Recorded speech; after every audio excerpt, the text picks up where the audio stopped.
born in 1945. I'm 76 years old in Davenport, Iowa, the only child of Meyer Morris, who was 50 at the age of my birth, which was unusual in those days.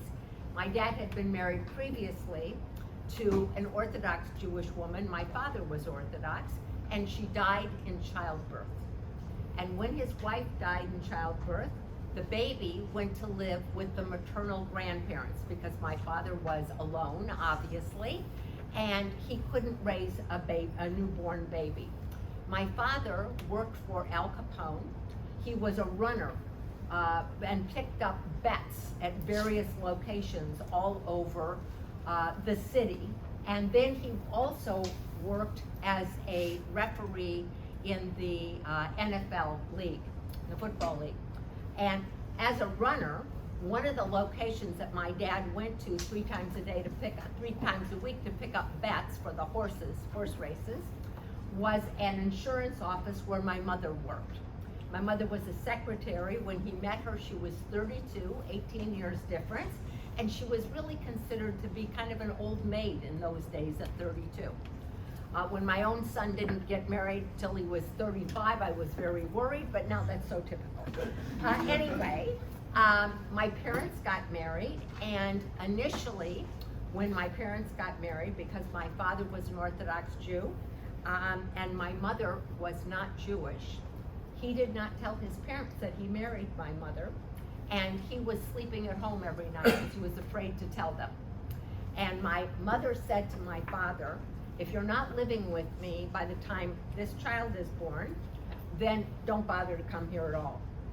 So he told his parents that he had married this non-Jewish woman and she was about to have a child, and they sat Shiva for him and never spoke to him again. My parents were living together then when I was born, and my father went to the maternal grandparents of his wife who had passed away and said, I'm married now and I would like to take my baby to come and live with my new family. And they said, absolutely not, because she's not Jewish and we won't let this baby go to a non-Jewish home. So my half-sister was not even allowed to come to our home. And I knew her a little bit growing up, but not so well. And she died a long time ago, actually, from anorexia.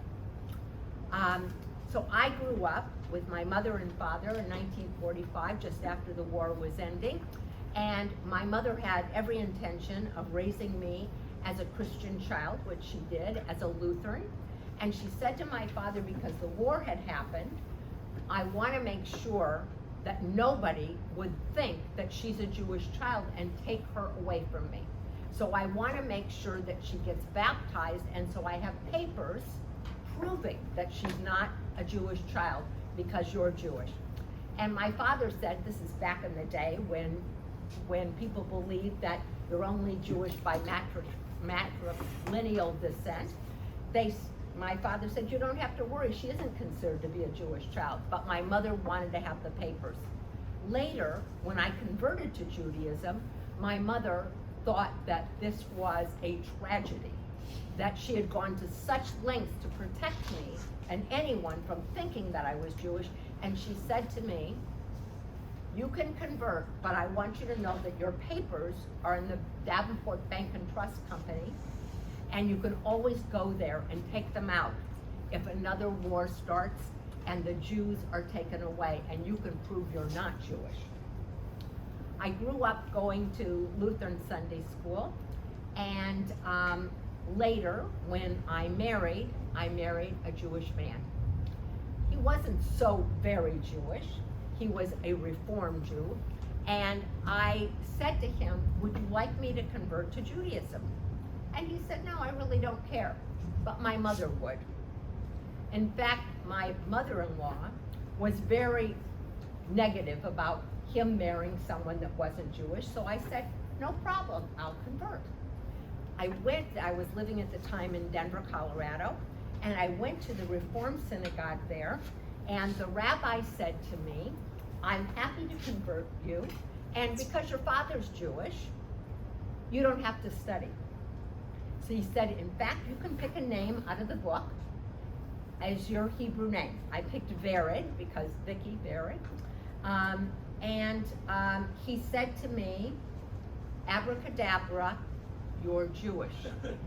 Now, until literally about 5 years ago, I thought that was the same as saying, hocus pocus, you're Jewish. But later I learned that abracadabra literally means, I will create. So he meant to say to me, I'm creating you as a Jew. In the early years that my former husband and I were married, we continued to live as we always had. There was no change in our lifestyle, and we didn't live a Jewish life at all. And after I had my first child, I had been a high school English teacher. After I had my first child, and I stayed home for a while with losing my mind, a friend of mine said to me, I'm going to pick you up and take you to a meeting. I said, okay. I would go anywhere just to get out of the house. So she picked me up and she took me to a Federation meeting. I didn't know what a Federation was. She took me to a meeting of other young women that were my age and my stage of life, and someone came and spoke about the needs in Israel. And then they handed out the envelopes with the cards inside and the stubby yellow pencils, and everybody in the room was filling out the card. And it was to make a gift to the Federation. So I said to the friend that brought me, how much is it? And she said, well, it's whatever is in your heart. Now, because I didn't know much about being Jewish, I didn't know that every young woman in Denver, Colorado, in 1974 was giving chai. I didn't even know how to spit on people then. That every woman was giving $18. I didn't know about chai. So I filled out the card and I wrote in $40 and turned in the card. And the very next day, I got a call from the Federation saying, thank you so much for your generous gift. Would you be willing to talk to 3 of your girlfriends that couldn't come to this meeting? And I said, sure. So I went to each of my 3 friends that had to come to the meeting, and I said, you know, you should have come. It was very interesting. The needs in Israel are great, and we all need to help. And they said, well, how much is it? I said, $40. And each of them gave $40, and I turned in the card, and the next year they made me chairman of the Young Leadership event. Because once they get hold of you, forget about it. They never let you go. Every single thing I know about being Jewish, I learned from the Federation, from being involved with that organization. The women in the Women's Philanthropy Group literally embraced me, took me in, taught me everything about how to make Jewish food, how to do the holidays, how to do everything. That was my Jewish education. The Federation was really my Jewish mother, and I feel that the Federation raised me. Over the course of time, I was more and more involved in the Denver community, and nationally they were starting a national young women's leadership cabinet for women from all over North America. And they reached out to me. They had heard that there was this woman in Denver, Colorado who was enthusiastically embracing and learning so fast everything about the Jewish community, and they asked me to be part of it. So I became part of this national group. Part of what happened during that experience is that I made my first trip to Israel. I had never been east of the Mississippi River. Just flying over New York was an experience for me. And here I was in Israel in 1974. I was totally blown away by the experience. I was traveling with women from all over North America, and during that trip, we went to Tiberias and Sfat. It was just after the PLO had come over the border and they had come into a school building which they thought was vacant on a weekend. But there were a group of school-aged children from the neighboring community who were sleeping in that school building because they were on a field trip. When the PLO discovered them, they did what the PLO does. They shot and killed 23 school-aged children. And on this first trip to Israel, they took us to the gravesite of these children. And I thought long and hard about a decision that I had made to become a Jew, when these children, through no fault of their own, were in these graves because they were Jewish children. And it was that moment when I said to myself, whatever talent I have, I am going to put in service of the Jewish people and of Jewish children everywhere, so that no child has to worry about being safe as a Jew. That was 1974. Since that time, I had 3 children. I divorced my husband. I remarried my current husband, who I've been married to for 39 years. Together, we have 5 children. And over this course of time, when I needed to have a job because we didn't have enough income, I decided I'd go to work for the Jewish community. And that's what I did. I started at National United Jewish Appeal in New York, and I was the assistant to the director. I knew nothing about anything.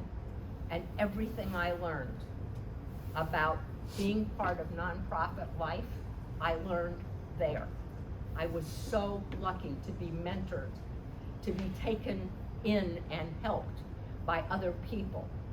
And through the 26 years that I was there, at a time when very few women were in the executive office, I went from being the assistant to being the National Chief Development Officer, the #2 person in the national organization, responsible for planning campaigns that happened throughout North America in 150 federations, and raising $3 billion each year for those 16 years that I had that position. I left there about 14, 15 years ago and started my own consulting business. In that consulting business today, I work with a number of federations who are my clients, and I also work with a variety of Jewish nonprofits, everything from the Miami Beach JCC, where I was today, to Shelva in Jerusalem, that is an incredible nonprofit working with special needs children, to the Jewish Agency for Israel, the American Joint Distribution Committee, a number of other nonprofits, Jewish nonprofits that are local, national, or international.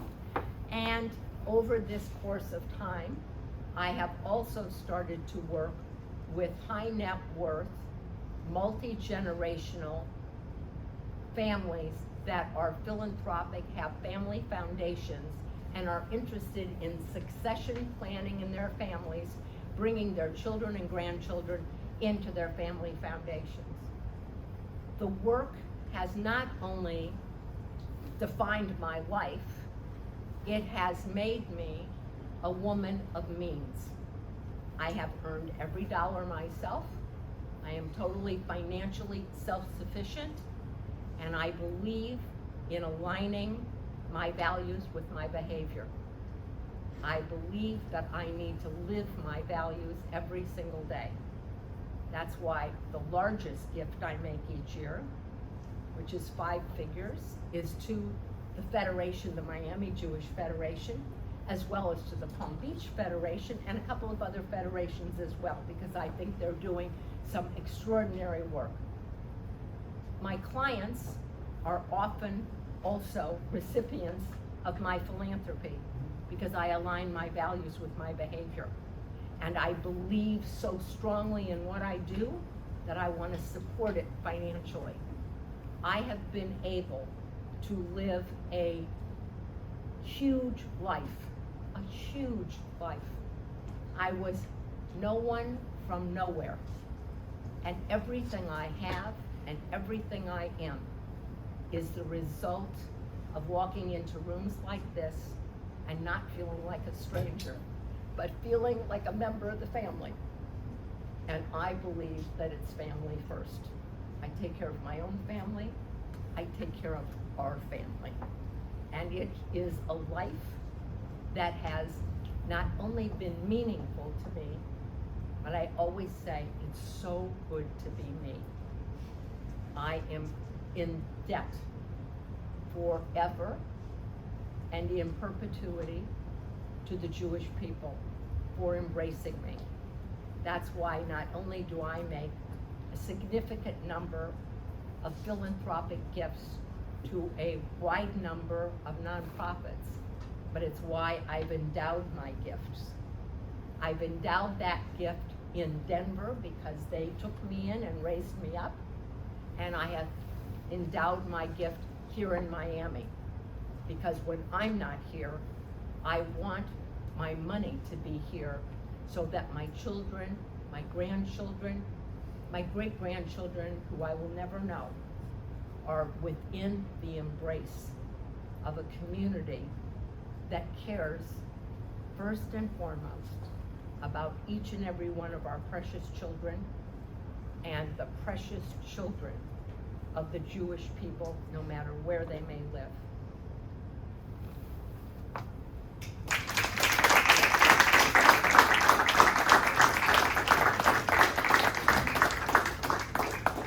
So, one of the things that I want to highlight is that we try to find very different speakers so that they come from different backgrounds, different experiences, and they can share with you a wealth of knowledge. So I think we started great, and we're only going to get best and better as we go through. So now I'm going to... Well, I'm the thorn between two roses, so I'm the Oh intermission. my God. But here's first let me say this. I don't know about you all, but I got better just by listening to Vicky. and I mean that in all sincerity. And here's the interesting perspective. So Vicky is 18 years to my senior. Our topic is a Jewish perspective on building success and spreading wealth. Vicky's story, even though she's 18 years to my senior, and you're probably 18 years or more to my junior, based on our Jewish tradition, the stories are often the same. So Vicky mentions Al Capone. I grew up in Miami Beach. I'm a Miami Beach kid, Normandy Shores Golf Course, Treasure Island Elementary, Nautilus Junior High, Miami Beach High. If I play Jewish history, one of your parents I may have dated, I may have gotten beaten up from, I don't know, but there's a familiarity. So, Vicky's was Al Capone. My maternal grandparents used to walk their dog with Meyer Lansky in the morning. My house that I grew up in, I found out, was actually Sam Cohn's son-in-law's old house. You might have to explain who they are in this crowd. The mob wasn't just Italian, okay? That's the simplest way. So I'm going to give you a little bit of my path, but my path culminates in a single date, which is going to be March 16th of 2020, which was for me when COVID hit. And I'll explain to you why and what that means, and how I believe, because I follow what I believe to be Jewish business ethics, it's allowed my company, one, to survive, and second, to thrive. So as a Miami Beach kid, I went to Florida State undergrad. Vicky refers to her moment of anti-Semitism. I was at Florida State University, and I had a big red swastika put on my door. She referred to Tiberius. When I visited Tiberius during Gulf War I, my wife and I were the only ones in Tiberius. If we didn't buy Judaica from you that day, you didn't sell it because we were the only ones there, so we were spreading wealth. So I'm Florida State undergrad. I go to Duke Law. I practiced law 1 year and 1 day, and I hated it. My father was in the purveying business, which meant we supplied he supplied restaurants in Atlanta. with predominantly steak and seafood. I joined him in 1989. At the time, we were a $25 million company. We grew the company big. Within 10 years, we were up to $135 million. He sells to a company called Cisco. We continue to get big. Within 5 years, we were up to $523 million. Our buckhead beef trucks, which went from Key West to Connecticut, a buckhead beef truck actually left the World Trade Center 15 minutes before the plane hit because we took care of windows on the world. April 25th, 2005, after we had sold the company, they had pushed my dad out. I picked a fight with them. They asked for me to leave. The next day I drank beer. Next day I saw counsel, made sure I can start a competing company, and I started a company called Halpern Steak and Seafood. 3 days later, we were up and we were in business in 3 weeks. Year 1 we did 12 million, year 2 we did 74 million, year 3 we did 135 million. Sold the company in 2015 when we were up to $405 million. I did my earn out. I then did my non-compete. And during the 18 months, kind of like our people wandered in the desert for 40 years, I wandered around for 18 months and I said, what is it that I want to do? Because even though to you, all this gray hair makes me look old, I still felt young. And I decided that I wanted to do a generational company with my son, and who is now 25. And the strategy was this. First 5 years are going to be really tough on him. And no one wants to be him because he's got a tough road. The next 5 years we're going to work closely together. And the last 5 years, if he's earned it, I work for him. The business stays in the family. That was one tenet. Second tenet, I wanted to chase perfection. My 2 previous companies, the strategy was grow big and sell. I wanted us to be the best. Third tenet, and the most important tenet, I believe that a lot of times in school, they teach people that the way to do business is to be ruthless, to kind of get ahead. The premise of my company, which is now called Farmers and Fishermen Purveyors, is every employee I have is an employee partner. I treat everybody as a partner. My goal is, once I get the company at a sustained profitable level, I'm going to share 20% of the profits after retained earnings with all my employees. And I'm fiercely loyal to my employees. So we started in July 1, 2019, and we're starting to sell. By the way, my non-compete was over June 30th. I started the company July 1, and I started rocking and rolling. July, August, September, October. Get to February of 2020, and we're profitable, and we're feeling good. We're supplying 135 of the top restaurants in Atlanta, meat and seafood. We're feeling good. March 16th, COVID-19. In a single day, I lose 97% of my customers. Boom. Every restaurant closed down. I had $1.4 million in receivables by people that are closed down. How do you think those receivables look? And my inventory is now going to be worth half because no one's buying fillets and lobster tails. And I'm driving in my car. I actually got lost. I was so disheveled, I got lost. And I was talking to one of my suppliers, Marty Mazzetta, and I said, Marty, what are you going to do? He says, look, I'm 62. I'm sheltered in. We're going to stay sheltered in. And as I did that, I pulled into my driveway. And my wife had like 5 of her friends all around the car because she had put out an email.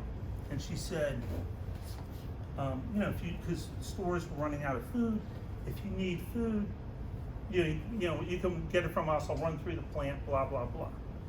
And it dawned on me that my wife was taking care of our friends, but who's going to take care of the Marty Mazzettas? So I grabbed my yellow clipboard, legal pad. I went into my wife's kitchen, And in 13 hours, I redesigned my whole company from supplying restaurants and hotels to consumers.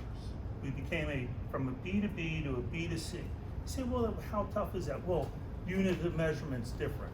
We had no social media presence.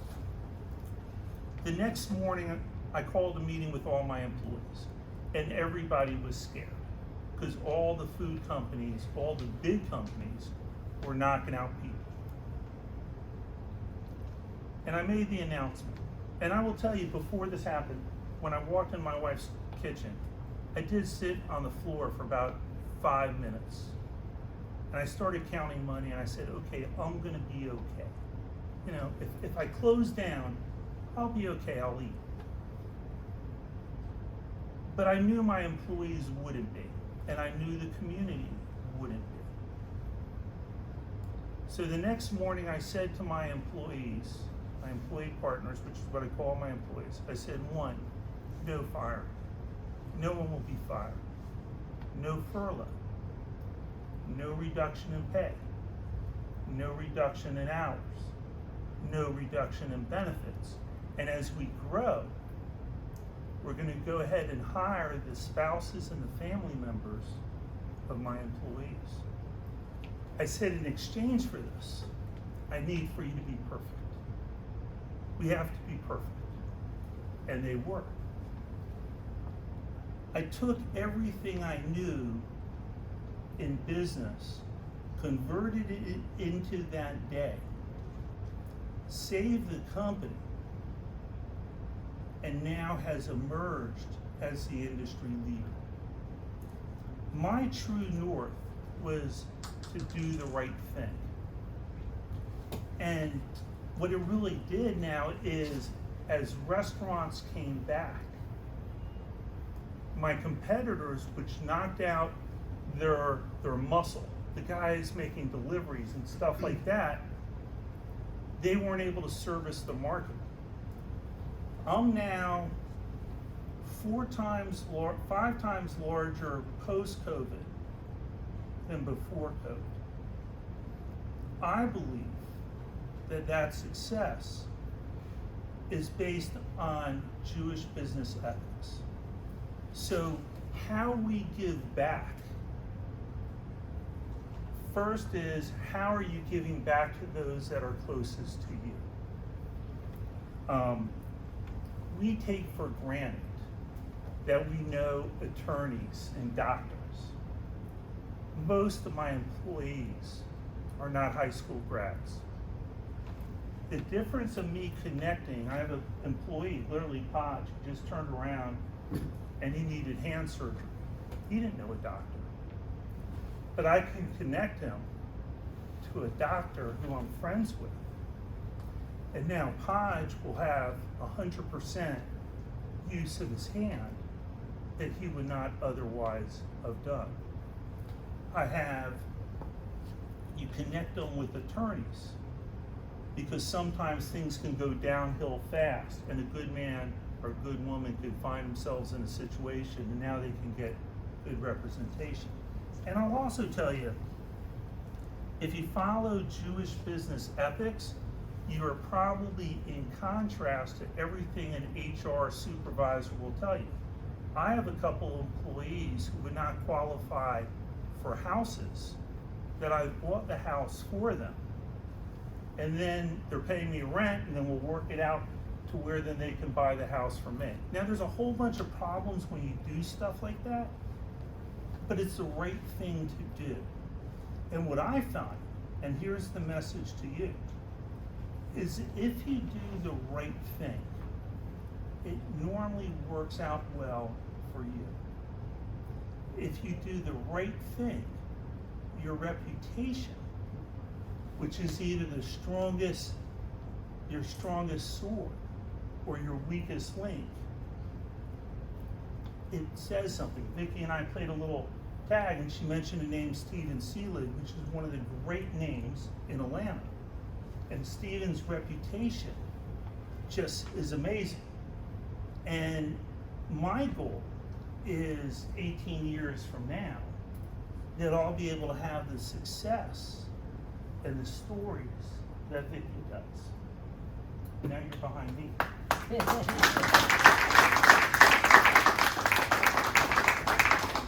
Thank you. Well, Joel, I'm so glad you're third because you have such an easy job now.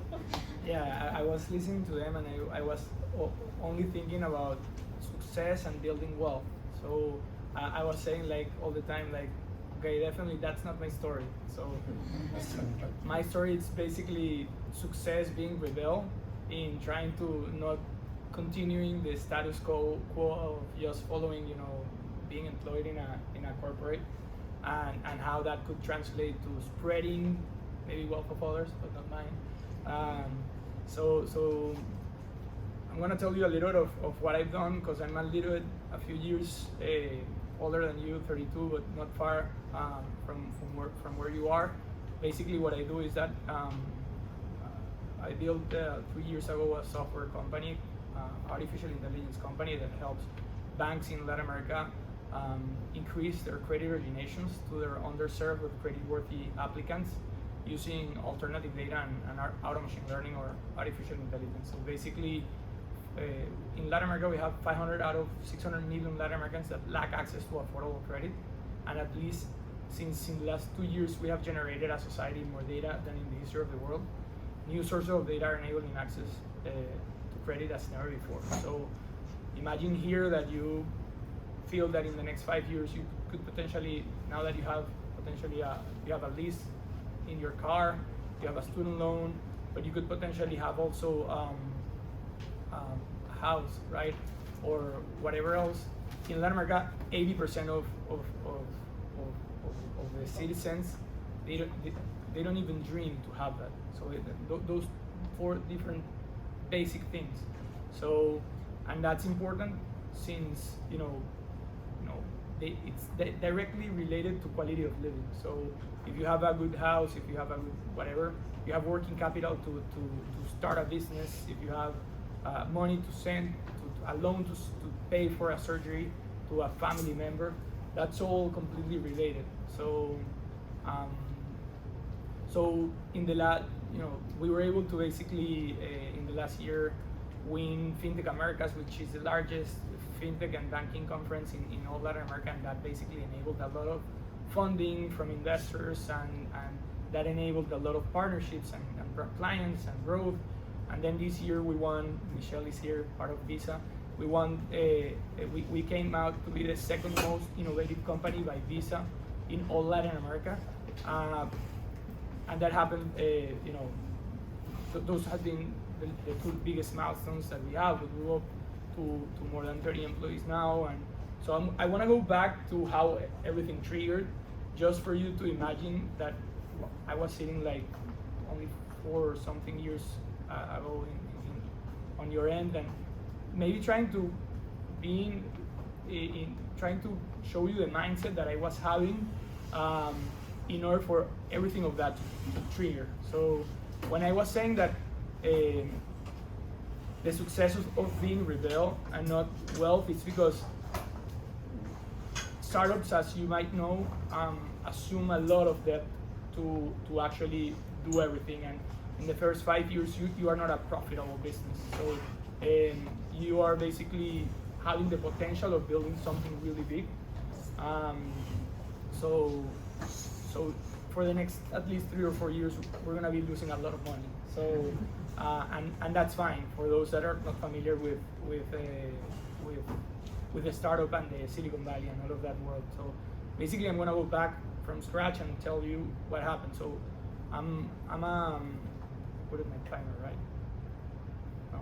So you let me know. So basically, I'm Venezuelan, like I believe most of you. Studied in Universidad Metropolitana in Venezuela, regular engineer, nothing great in my grades. Then came here and did an MBA in finance. And so I had for the first years that I came here a very basic job. I have a brother that basically was working in Facebook, and he was telling me, hey, like 8 years ago, Facebook has partners outside of us that you could potentially work with a Facebook partner. So I was saying like Facebook has externally to their employees, they have like companies that you could work for that gave me a lot of interest because of the the importance that Facebook was creating in the world. So through him, I was able to meet the only Facebook partner that was living in Florida at that time.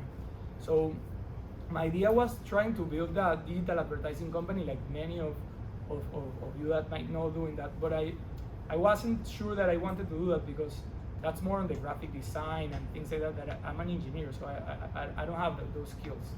So when when I met this partner, everything completely changed. He wasn't doing digital advertising. He was talking about something called artificial intelligence, which my closer story about artificial intelligence was a sci-fi movie, right? So, and it was a really buzzword, like, okay, what is artificial intelligence? That was about 8 years ago. Now everybody say, yeah, most companies do AI, right? But at that time, it was really a buzzword that when I was telling people what I was working on as an employee, they said like they didn't understand well what we were doing. Basically, what we were doing was helping most e-commerce and retailers, especially in the travel industry, they wanted to have the same power that Netflix, Spotify, or Amazon have to know how likely somebody will watch a movie, listen to a song, or buy, or what product will buy next. But they wanted to have that predictive power. So I started to working there, but I knew that I wanted to do my own thing.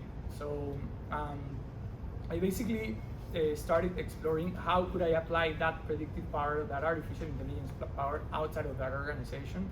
And that's the moment that I heard that this story about that 80% of Latin American lack access to affordable credit. So I was listening, and that banks in Latin America were 5 or 10 years behind the technology capacity that e-commerces and retailers had in US.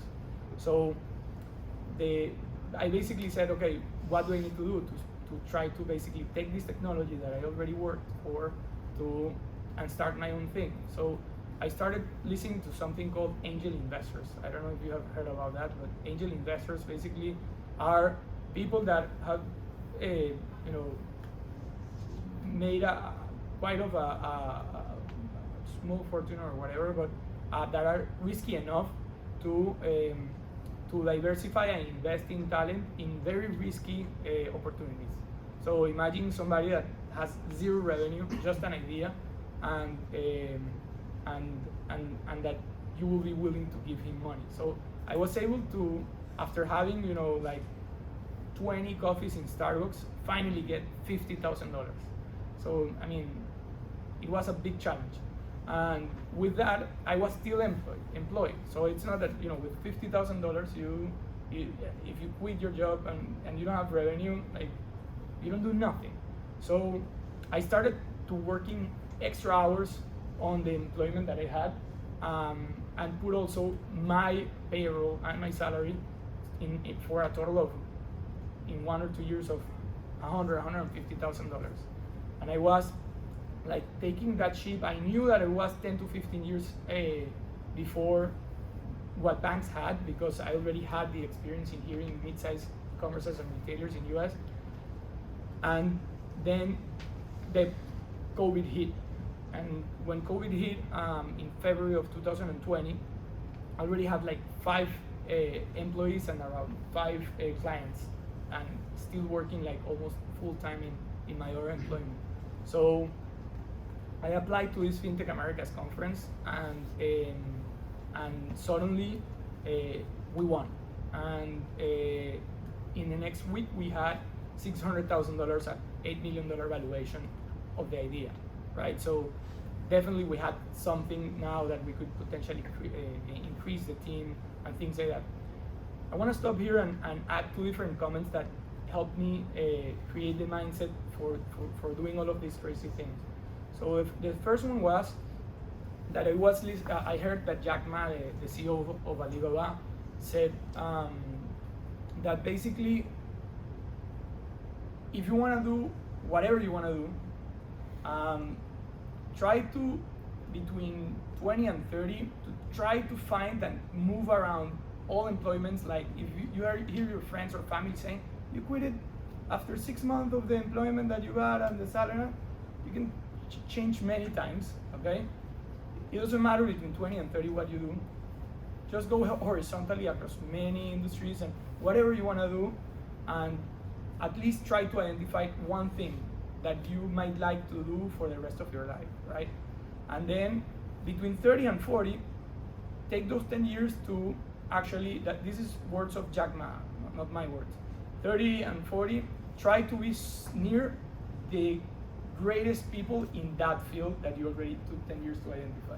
And then from 40 to 50, be the leader, like, and that's it, right? So that was kind of a mindset that said, okay, I think I like this artificial intelligence work. The other thing that I heard was Michael Bloomberg saying, we took a society 3,000 years to go from an agrarian, hunters and gatherers, to an agrarian culture, then whatever, from agrarian to industrial to services and logistics.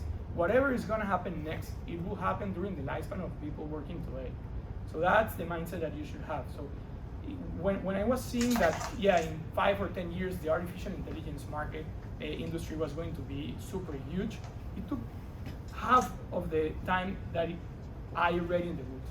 So now that you're exposed to, blockchain and things and NFTs and crazy things that your friends speak, that you think, no, the metaverse. I don't know if you have heard about the metaverse, right?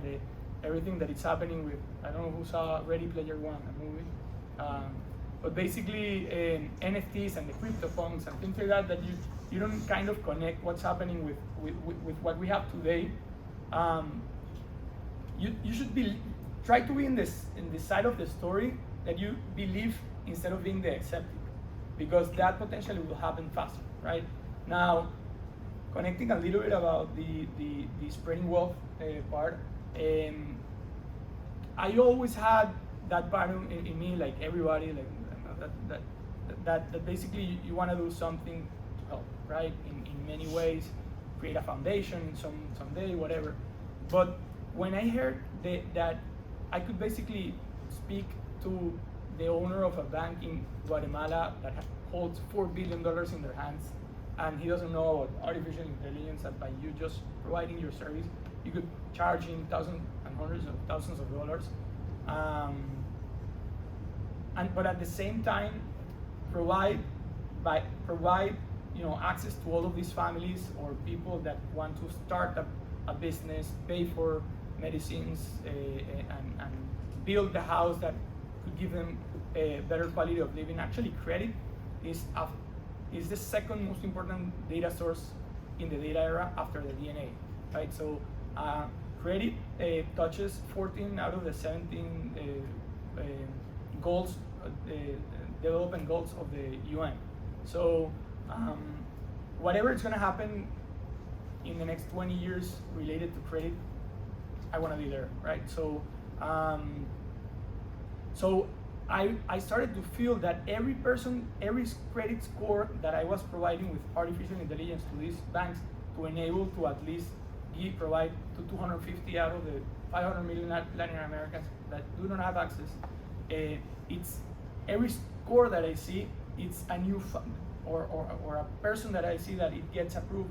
It's an opportunity to give, to provide wealth. It's not that I'm giving money. It's a difference. Or I don't need to build that foundation, because over the last year we have processed 30 million loans, and at least 5 million, 10 million have been able to have access to credit that they would have never have access before. Another different point is that there are different things, like Mark Benoit, from the CEO of Salesforce, he built something called Pledge 1%. So basically, you don't even need to give cash. You can give time of the employees that you have or equity of your business. So there are different alternative ways to giving back in today's environment. So, and Pledge 1%. It's built for early stage founders that they understand that they don't have that super profitability in their balance sheets or financial statements, but they know that they want to give back. So that's one of the ways that and that's kind of the story. Now we need to see how we're able, like, you have a huge pressure on top of us because the investors require you to have a triple-digit growth per year, because that money that he gave you, it could be in the hands of other ones. So they want to ask you to have 20% increase in sales month to month and things like that. So those are the pressures that you have, but at least you feel that you're doing what you want. So my final message to you is that, I mean, that's something that I liked. It doesn't mean that should be the path. Like there are people that I know, like Michelle, for example, has an amazing career in Pisa as a corporate, and they do. Being inside a corporate, you can also build your own path and have lots of flexibility. So it's not only the path of building your own startup, but it's try to have that little rebellion. How do you call it? Rebeldía. How do you call it? Being a rebel. Being a rebel. You can go against the current. Exactly, and today, better than more than any in the past, you have the opportunities. It just needs to be that space of creativity that you need to have with yourself to define and trying to take those 10 years to find out exactly what you want to do. Miami 8 years ago wasn't a hub of technology. Like we had to go to Bucket, where Kyrgyz, to find money in the southeast. Now big funds are providing funding. Now lots of software companies are becoming unicorns. We have our eight super great CEOs in the Jewish community in Venezuela and Aventura that were living in New York, and all of these places that are now living here and are employing here. So if you want to work in the tech or in the software world, obviously I can connect you with them, or potentially work with us. But that's the message. That's it.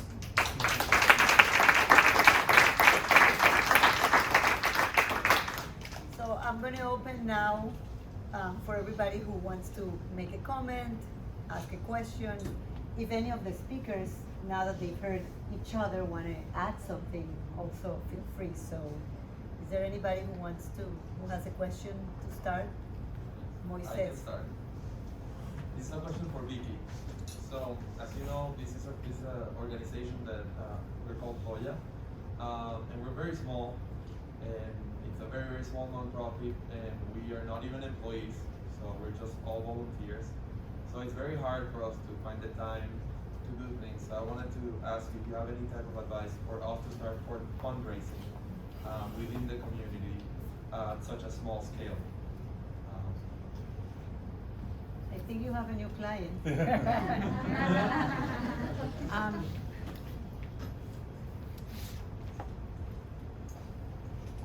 It's hard to be independent, keep your independence, and have a life and be able to fund an enterprise like this.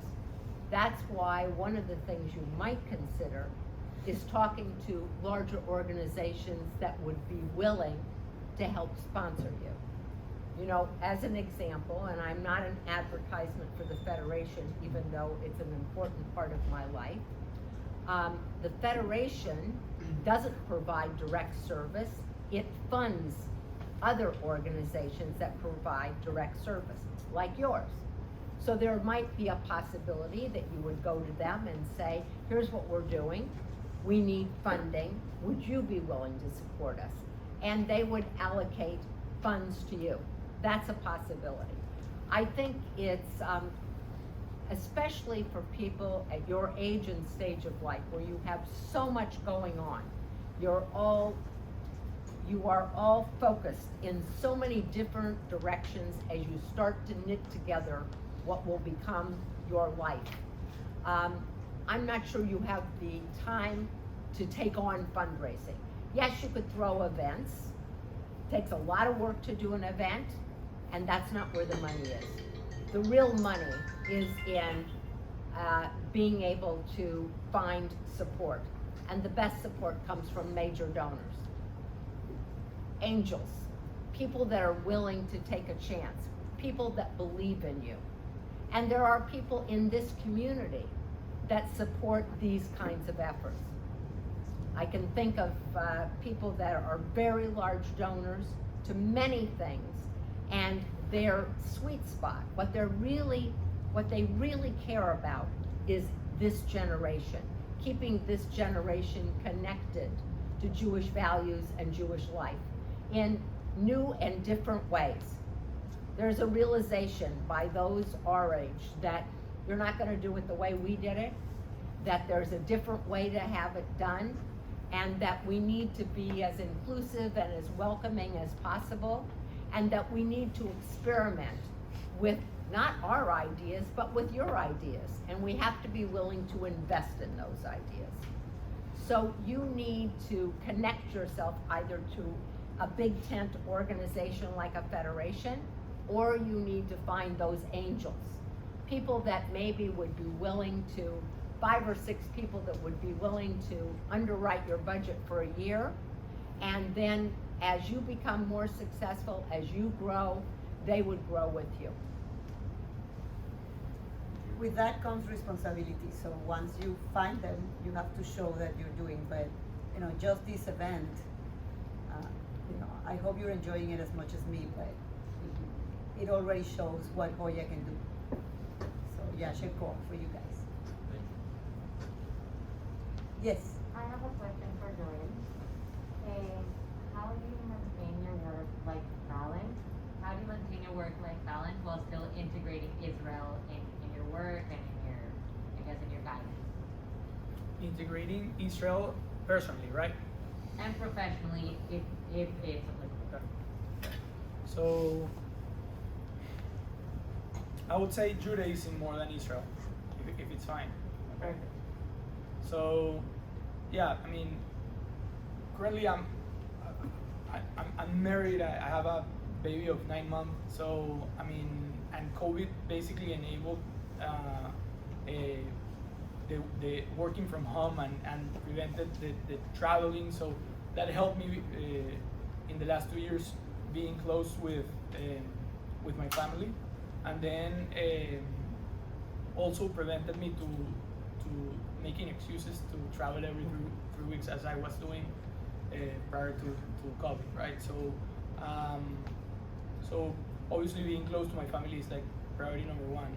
Secondly is staying healthy. Actually, Y Combinator, for those that you have heard about that, they have like the 17 rules of the Holy Grail, 17 rules that you should stick to them. And one of them is staying healthy, right? Because sometimes you have so much pressure from these investors of the growth that they put you, that you don't even decide, but it's the only way for you to attract funding, that make you work extra, because that's the only way that you sometimes feel that you're gonna make it. So I think that I'm not answering like a very special answer, like it's very average, like a little bit of meditation both in Judaism and outside the Judaism, like I've learned about Jewish meditation in the last 2 or 3 years, which is super Chabad compliant, nothing like crazy Jewish, super Chabad compliant, and that has been helping me a lot stick to it. And I practice a lot of religion. I'm super active with all of the holidays and in my day-to-day spiritual life. And lot of social life with friends. So I mean, very basic answer. Thank you. Joel, can I add to the answer but give a different nuance? So I'm the chairman of the board of Goodwill North Georgia. Our mission is to put people to work, and actually our organization, we assisted 24,000 people this past year in getting jobs, and 57% of them were at sustainable wages. And I was interviewing a fellow for our board, because every year we have a rollover of board, and I'm interviewing a guy by the name of Andre Dickens, and Andre Dickens is actually a mayoral candidate for City of Atlanta mayor. And I'm talking to Andre and saying, okay, Andre, let me get this straight. You got this business tech bridge, which is utilizing technology for employment. You're running for the mayor of Atlanta, okay, full-time job. And now you want to be a Goodwill board member. I said, how do you get balance? How are you going to have balance? He says, I'm not. I am passionate about employment and employment of people, not to become working poor, but to become sustainable. He said, but if my business, my politics, and my charity all line up together to the same passion, what he's really doing is he's tripling down. And I find for myself, I really don't try balance. I'm all in on the things that I have passion for.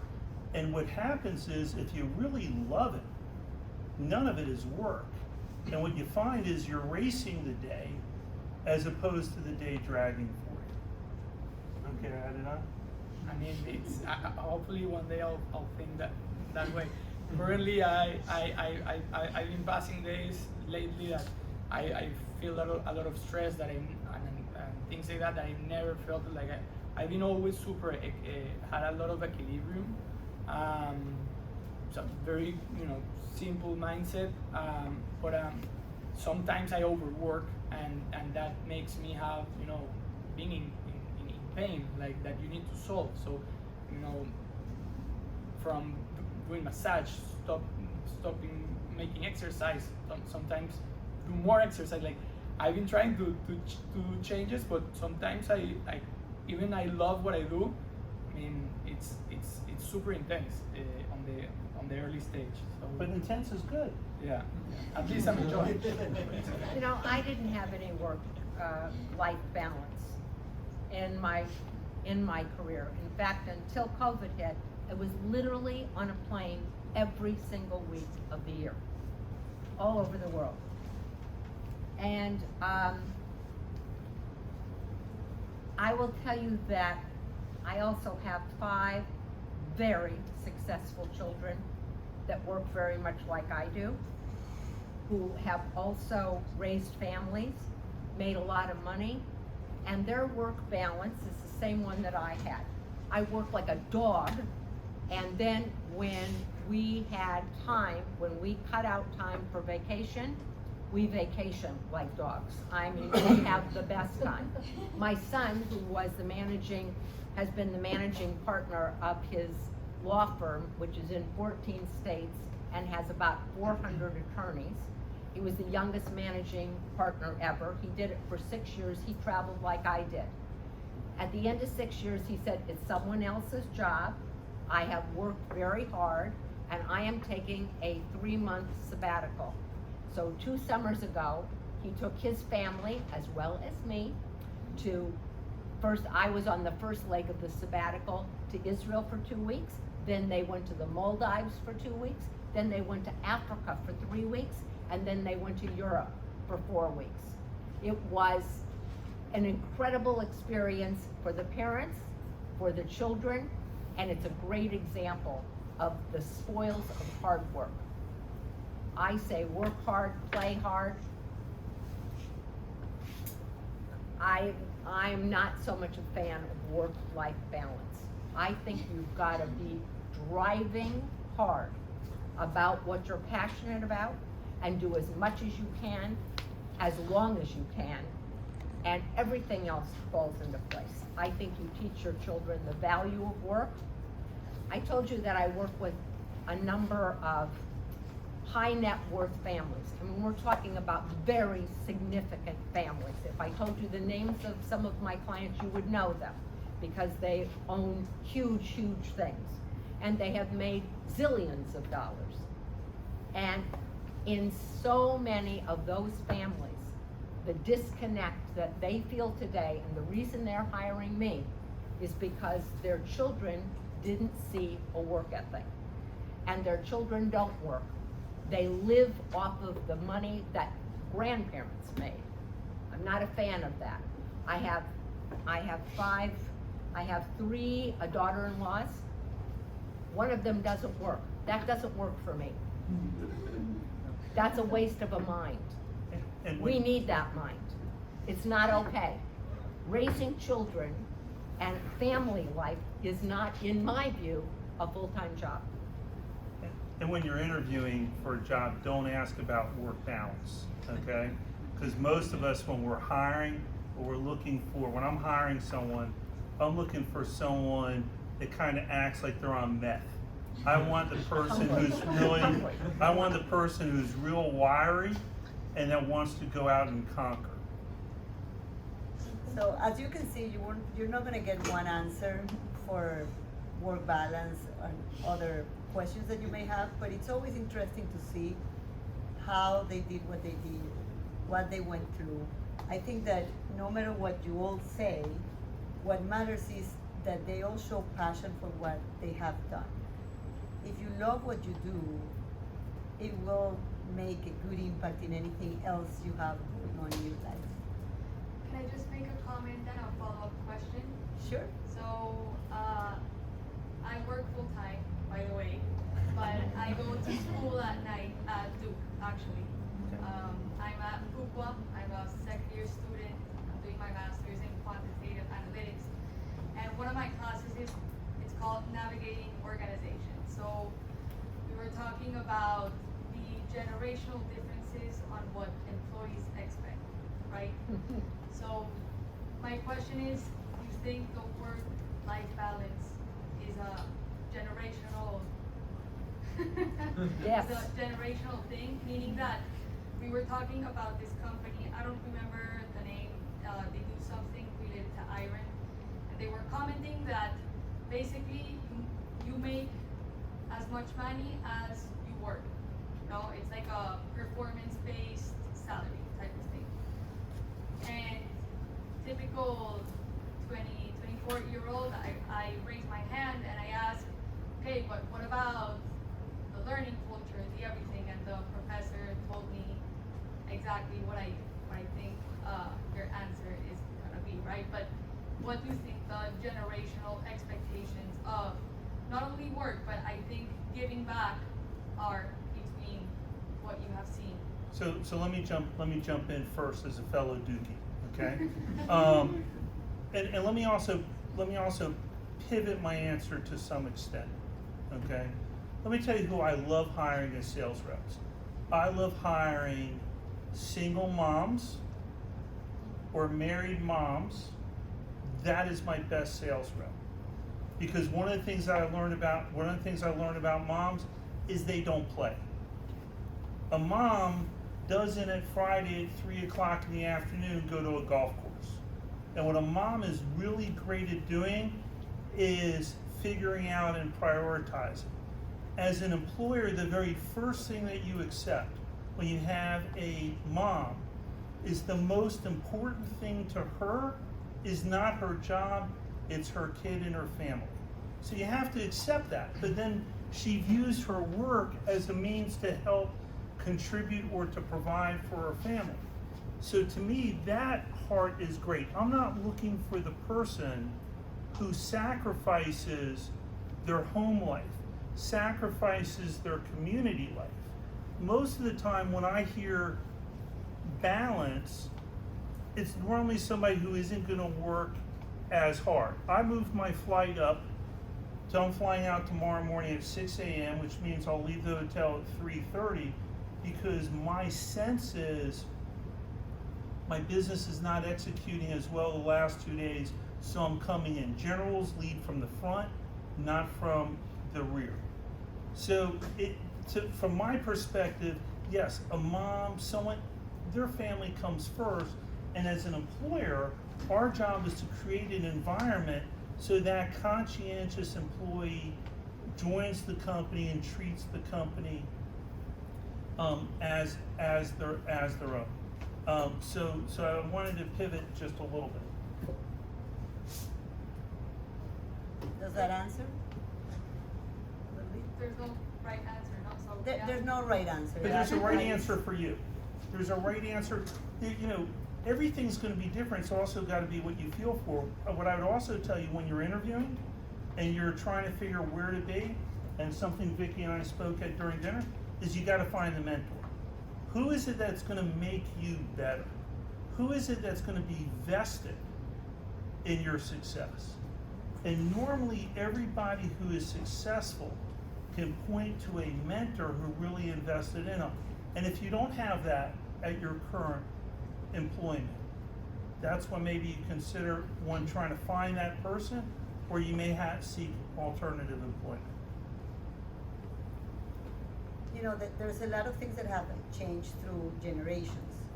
But the truth is that at the end of the day, an employee with passion that wants to, you know, that really takes to himself or herself, this is my job, but this is my company too. Employers are looking for that. That has not changed through the generations. You know, there's pros and cons with what has happened. You know, when you think about these companies that pre-COVID were providing food and comfort in the office, you know, a lot of people were saying, oh, that looks great. And other people were saying, no, they want to suck us in and keep us in there and never let us go. Yeah, it's a pro and it's a con to what has been happening. But each one of you has, I like what you said about exploring and finding something that you love, no matter what. Like, don't settle. That if I had to tell you something, don't settle. Then You it's guys just a are- job. Yeah, and you guys have brilliant minds, all of you. Just find something that you really love and pursue it, even if it takes long. Thank you very much, all of you. What I was gonna say is that I agree with we need to maximize each of our potentials, all of them. But sometimes I also think that we go from the closest to the outside. So if the closest thing to us is not okay, we cannot move to the next circle. Having said that, I think that sometimes I agree 100% with being active and doing what you need to do and constantly looking to improve and repair the world, because that's what we're here for, to improve it. But sometimes that world is your house, and sometimes that world is the family. And I believe that some families do require like a mother that has to stay at home. And I am impressed, and I'm not no one to judge or to grade, but I'm really impressed, and I feel it's amazing how you raised all your children that way and they came out amazing. But I feel that there are other families that children require more presence of a parent. So I do believe that if that is a requirement in certain scenarios, it doesn't mean the mom is doing less. I think the mom sometimes is required to stay at home because that's this bubble that hasn't been checked, and it's the first one that has to be checked before she goes out into the world. You know, we build out from, it's concentric circles. First we take care of ourselves, then our family, then our neighborhood, then our community, then our world, and one thing at a time. Yes, you have to certainly take care of your own, but probably your children will go to school. And when all of your children are at school, that may be a time when you think about, what am I passionate about? What do I need to do to be fulfilled? Not just to make money, but to feel that I'm living up to my potential. And what happens to the woman, and I have many friends that are in this situation, where they devoted their lives to their children, and now their children are grown. And they're home alone. They're bored. But I They're won't- not only bored, they totally, they missed it. They missed it. But I'll tell you, I have two kids. My daughter's 28, my son's 25. They are outstanding young adults. They are outstanding young adults because, one, they watched me, but more importantly, they were nurtured by my wife. My wife used to work. When the kids got to a couple years old, she, you know, we say she is the chief financial officer for our family.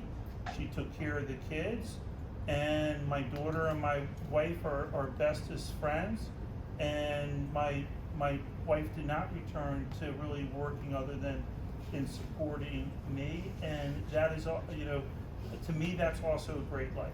So if you spend your life making your kids, people build statues of themselves, but really the best testimony for you is your kids, your family, and my kids are better adults because of my wife.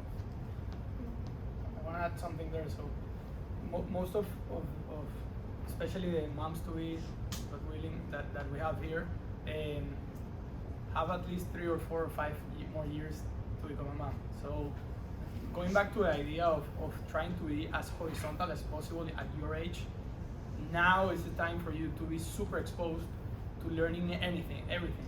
So at the time that comes and you become to be a mom and you have specific to be focusing on your closer circle and your kids go to home, as Vicky says, you could potentially have learned to build an e-commerce and launch an advertising campaign, and suddenly, if you had that experience, sell $1,000 per month, the first month, and then 3 months later, you're selling $10,000 a month, right? And just because of a product that you found out that you had a specific niche, and you are a full-time mom, but you have your e-commerce, you work in your house, you automate everything, and you're doing 120K, and then Vicky can present you his grandsons.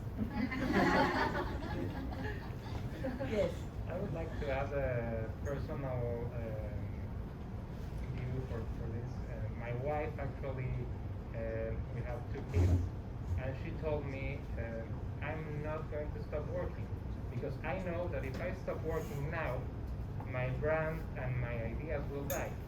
So she has a design agency, and she hasn't stopped. And yeah, it's hard sometimes. She has to sleep at 3 a.m., but she keeps going. And I think that after my kids go to school, she will have a very successful business.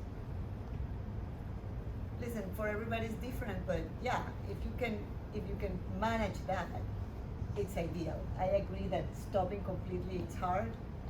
I've had 4 careers, so with each kid that I had, my life was very different, and I had to, mold myself to what were the needs.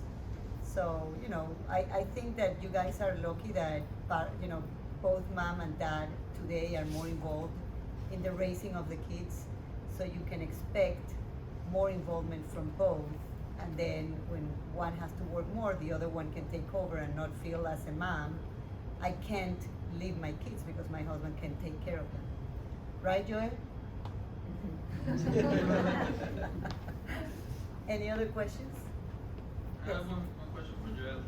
You mentioned before you started working in the startup, you work in a company already built by someone else. Other than raising the money from your salary, how important was the experience you got in that company in order to begin your own startup? That's definitely one of the most important points that of all my presentation. You spotted something that I wanted to emphasize a little bit, which is that it has been 3 years past since I was an employee in that company, and I still think that every decision that I take, it's not based on me, but on the learnings that I got, because they gave me the confidence to take the decisions that I'm taking today. If not, I would be thinking that I'm a little bit crazy of using others' money to take that decisions because of my ego or what I think it's right. But having that confidence that comes from somebody that had much more experience than me, now I think that I'm leveraging over that. So that's the reason that independently of that you came from a big corporate or try to find that person, which he was recently saying about the mentor, right? The mentor that could potentially be your boss in a big corporate or a tiny CEO that only is selling a few bucks, but it's inspiring you in that specific field that you're trying to be, because that will give you a big ripple effect 3 years down the road. Thank you. Well, I think because of the time, we're going to leave it at where it is now, but if anybody wants to reach out to them, they'll stay for a few minutes. I want to thank you all. It's really, for me, it's really inspiring to see you all, how interested you were I could see how you were reacting to every story, so I really appreciate that. I think for the speakers, I hope I can speak for you guys and say thank you. This was awesome. Thank So, you.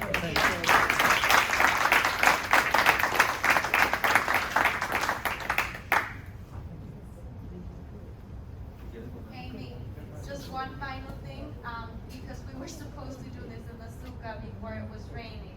If anybody wants to do the bracha under the sukkah, please go ahead and do so. It's a mitzvah, and I'll help with you. Okay, but you can take a glass of wine and do it there. Thank you. Thank you.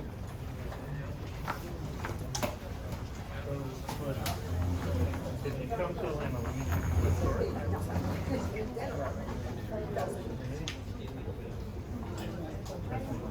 I'll definitely add you. Okay. Very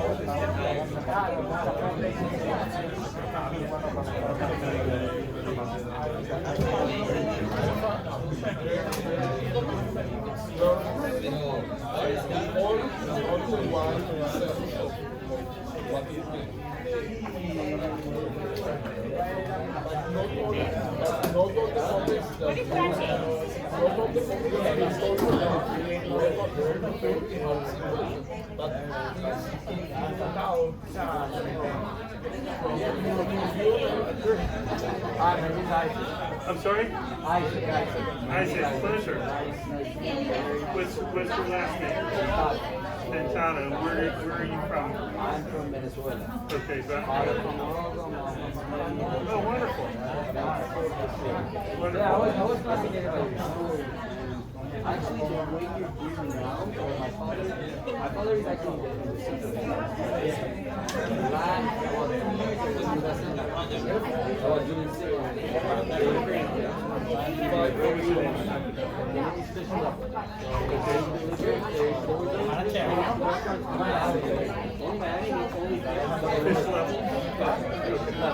It was mostly to like restaurants. Right, got it. And now they have the choice. The action is you get a new in terms of Jewish families, Shabbat, things like that. It's something different to actually get into the consumer side. You know, the ad prices, the marketing is crazy. How were you able